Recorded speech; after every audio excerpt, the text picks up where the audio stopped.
Bienvenidos a este segundo capítulo de H&S de la Escuadra de Padres. El día de hoy hablaremos de los límites. ¿Qué son los límites? Básicamente, si nos ponemos a pensar, es una línea que yo trazo de esa línea, no puedo pasar de esa línea. Un límite es como esa frontera, esa línea que yo trazo de la cual yo no me puedo pasar. Lo mismo sucede en casa, lo mismo sucede en nuestros trabajos, en esos niveles de jerarquía. Todos los padres de esta época tienen un miedo a transmitir todas sus frustraciones y traumas, por así decirlo de alguna manera, que tuvieron y que sufrieron cuando eran niños. ¿Por qué? Porque los padres de antes, los padres de antaño, eran un poco más estrictos y más severos con las patrones de crianza, con la crianza como tal. Si este número multiplica este lado, le pasas del otro lado como división. Es fácil, pero tú te complicas. ¿Entendiste? No. ¡Qué pendejo! Los padres de ahora quieren ser más permisivos, darles más un poco de libertinaje a los niños, y eso genera una dificultad al momento de educar a nuestros niños. Buscas en imágenes y le das clic aquí para que se haga tu foto de perfil de Facebook. ¿Entendiste? No. Qué pendeja.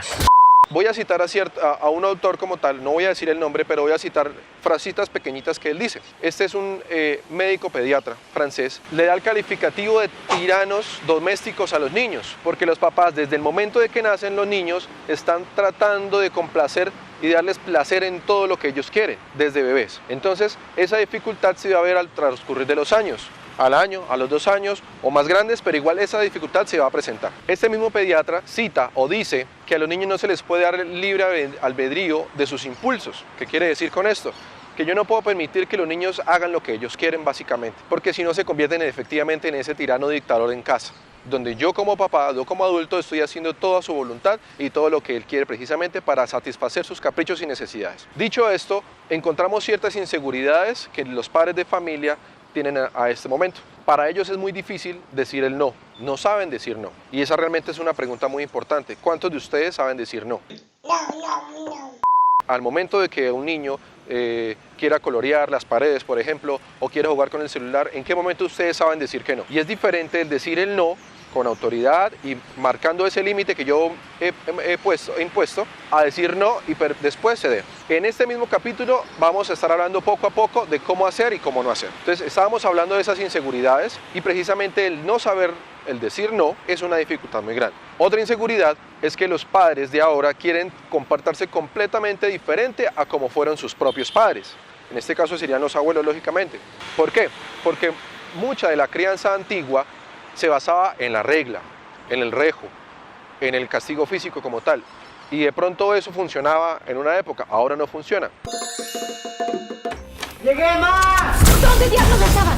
¿Tú me mandaste a comprar? No me respondas, carajo. Pero si solo le levanté la voz. ¡Esto es daño psicológico, señora! ¿Es en serio?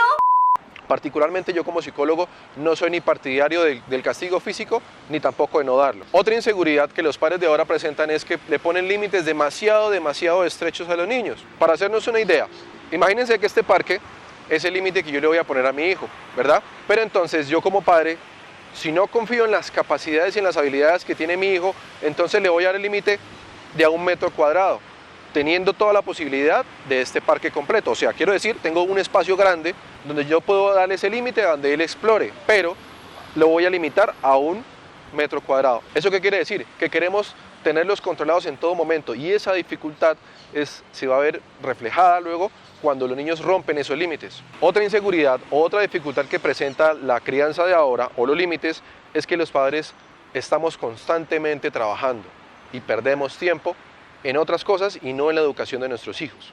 Y esa dificultad se ve reflejada en estos momentos. ¿Por qué?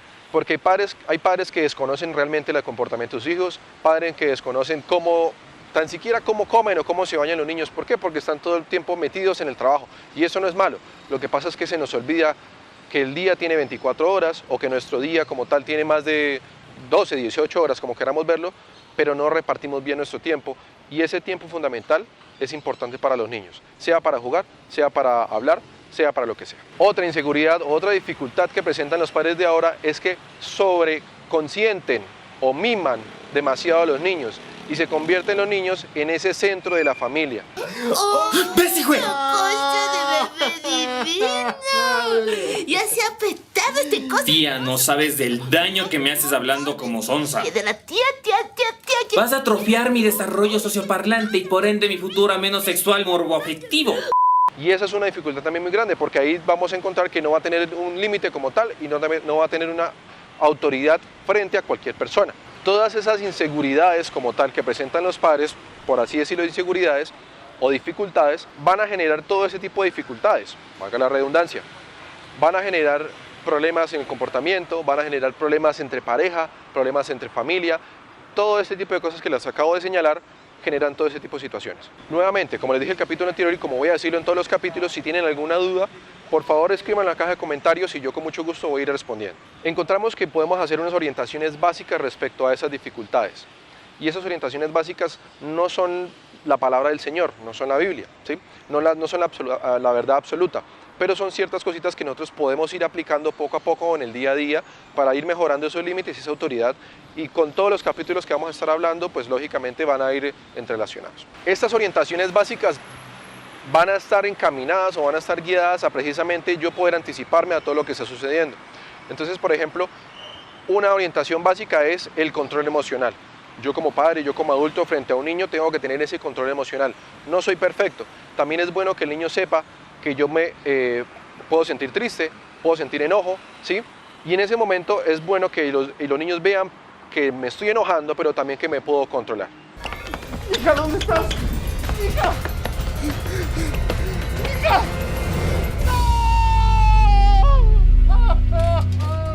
Aquí estoy, pa. Fui a ver los tabacos que me pediste. Otra orientación básica es el control de los comportamientos agresivos.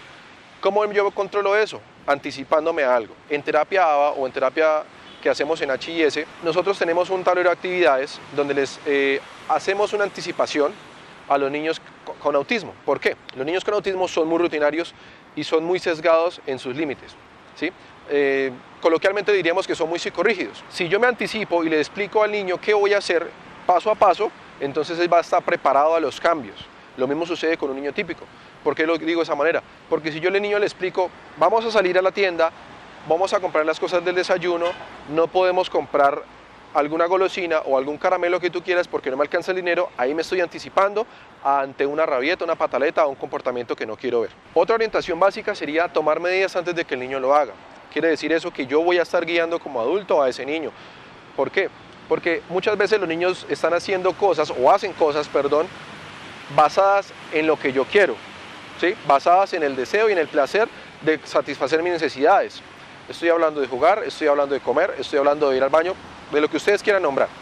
Pero entonces yo como adulto voy a ir guiando y voy a anticiparme, como lo dije anteriormente, a eso que yo quiero que el niño haga. Recopilo un poco. Voy a controlar las emociones, voy a controlar el comportamiento anticipándome ante el comportamiento y también voy a dar una guía, como unas instrucciones, ¿listo? Pero poco a poco les voy a ir diciendo cómo podemos hacerlo. Vuelvo y repito, esta no es la verdad absoluta, pero poco a poco vamos a ir resolviendo dudas. Hay dos orientaciones básicas que están muy entrelacionadas. Ofrecer tiempos de descanso y ofrecer una guía o un espacio para que el niño sea capaz de manejar su frustración. Si en algún momento tengo alguna dificultad con el comportamiento del niño, yo puedo ofrecer ese espacio para que él regule esa frustración. Eso es un tiempo de descanso como tal. O como diríamos en el ámbito educativo o en el ámbito de terapia, sería un tiempo fuera. Pero ese tiempo fuera tiene que estar custodiado por un adulto, no se puede dejar solo al niño completamente. Y también ofrecer ese tiempo de descanso. Cuando yo veo que una tarea que le estoy ofreciendo a un niño o que le estoy impartiendo a un niño es muy frustrante para él o es complicada en ciertos aspectos, yo puedo dar un tiempo de descanso para que esa frustración y para que podamos refrescarnos y volver a empezar. Como lo dije al principio de las orientaciones básicas, otra orientación sería reconocer los puntos críticos. ¿Qué quiero decir con esto? Yo como adulto no soy perfecto y esa frustración que muchas veces genera la dificultad para manejar el comportamiento de mi niño, entonces se va a ver reflejada lógicamente. ¿Qué quiero hacer con esto? Pues que el niño se dé cuenta, yo lo mencioné hace poquito. Está bien que el niño se dé cuenta de esa frustración, pero lo que más me interesa a mí es que el niño sepa que yo soy capaz de manejar esa frustración y ese no.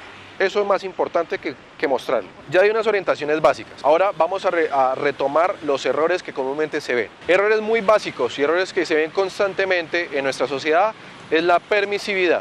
Con todos los papitos que yo tengo la oportunidad de hablar, siempre digo, todos somos permisivos, todos somos flexibles hasta cierto punto, y de hecho en el capítulo anterior también hablé de esa flexibilidad cuando yo quiero impartir mi autoridad frente a un niño. Siempre digo que los abuelos son alcahuetas, por favor me corrigen si me equivoco. Los papás también somos alcahuetas a veces, pero entonces en esa alcahuetería o en esa flexibilidad, entonces nosotros perdemos la autoridad y lógicamente perdemos los límites. No tendríamos un límite como tal establecido dentro de casa para que el niño sea capaz de cumplir nuestras órdenes o nuestros requerimientos como tal. Hay dos errores muy comunes que están muy entrelazados. Cuando yo estoy discutiendo con mi hijo, primero trato de enseñarle a hacer algo, ¿listo? Bueno, ¿a qué voy con esto? Él me va a discutir a mí y yo le voy a enseñar. O de pronto él hace una tarea que yo pedí que hiciera, ¿cierto? Pero no la hace bien o no la hace. En ese momento yo tengo que aprender a decir, a no a negociar, pero aprender a tratar el no y el sí. Muchas veces no somos capaces de decir no y cedemos ante ese no. Cuando yo le digo a mi hijo que no quiero que siga viendo televisión y él dice, papá, pero ¿por qué? Yo quiero, mira que hice la tarea. Puede darme una excusa cualquiera, pero si yo cedo en ese momento, perdí mi autoridad y perdí mi límite. Valeria, diga, Pedro, ¿cómo te llames? No estamos de vacaciones, estamos en cuarentena. Me llamo Tomás, pa. Mañana, teleclases, apaga eso. No. ¿Ah, no? Entonces, ¿qué quieres? Ganamos. ¿Cómo hiciste eso? Solo aplasté botones. Bueno, ahora sí me voy a dormir. Juega la última. Pero pa, ya vamos como 30 rondas, tengo sueño. La última dije. Tengo clases en media hora. ¡Clases! No tienes futuro, ve, juega. Ahora, está muy ligado al tratamiento del sí. ¿Por qué? Porque eso es entrar a negociar con él. Si yo ya cedí ante el no, ante cuando yo le dije que no quiero que veas televisión, no quiero que juegues, y después le doy ese permiso, pues lógicamente él ya puede trabajar conmigo, ¿verdad? Pero si entro a negociar, ese es el tratamiento del sí. Cuando yo quiero que él haga esto, y efectivamente él me va a poner condiciones para poder hacer eso. Hay errores muy comunes que nos está pasando constantemente a todos. ¿Por qué? Porque estamos reflejando nuestras frustraciones. Un error muy común que se está presentando ahorita es reflejar la frustración que para mí como padre de familia me causa cuando no obtengo lo que quiero, ¿sí? Y quiero ser muy claro en ese sentido. Cuando no obtengo lo que quiero en el sentido de que mis hijos no se comportan como yo quiero que se comporten. Entonces viene la incoherencia, ¿cierto? Entonces la incoherencia es cuando yo le digo a mi hijo que quiero que haga algo, pero entonces le doy paso por paso. Lo desmenuzo tanto esa tarea, le doy tantos detalles de la tarea que al final de cuentas él no me la va a entender.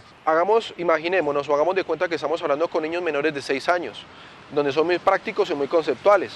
Quiero decir que van al punto. Si yo quiero el amarillo, pues voy por el amarillo. Nosotros como adultos ya diferenciamos la gama de los amarillos, los colores diferentes de color amarillo. Mientras que un niño dice, es amarillo y ya. Entonces, cuando yo le doy incoherencia a la orden como tal y la detallo tanto, pues lógicamente para él no va a ser práctico y no va a ser fácil hacerla o realizar. Otro error muy común que va a estar muy ligado a eso es que yo pierdo el control. Pierdo el control de quién soy.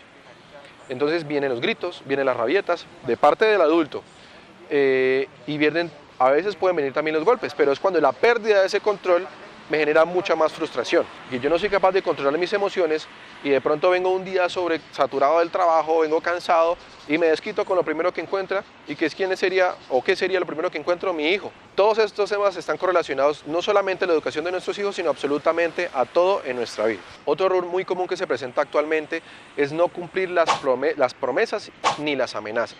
¿A qué voy con esto? Si yo le prometo a mi hijo que si se comporta bien el fin de semana, de toda la semana, en el colegio o haciendo sus tareas o lo que sea, ahorita por situación de COVID, pues lógicamente va a ser todo el tiempo en casa, pero si le digo, trabaja juicioso frente al computador toda la semana y el fin de semana vemos una película y comemos palomitas.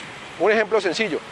Y si yo no le cumplo, cuando él cumplió con su tarea, pues lógicamente entro a esa dificultad, porque él va a pensar, papá me dio una promesa de que íbamos a hacer algo y no me la cumplió.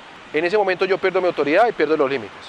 O también, cuando yo lo amenazo por cualquier cosa que él haga, le digo, bueno, si tú no trabajas juicioso en el computador, en las tareas, en las clases o lo que tenga que hacer durante toda la semana, pues te voy a quitar la televisión durante un mes.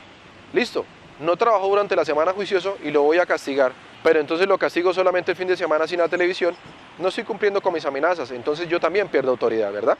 Entonces, eso está muy relacionado con las inseguridades y está muy relacionado con lo que yo debo hacer. ¿verdad? Ahora, ya para finalizar, es muy importante todo lo que les acabo de decir, les acabo de compartir, pero también es importante mantener esa firmeza. Por ejemplo, cuando yo les hablé de un error común era el no ceder, perdón, el ceder.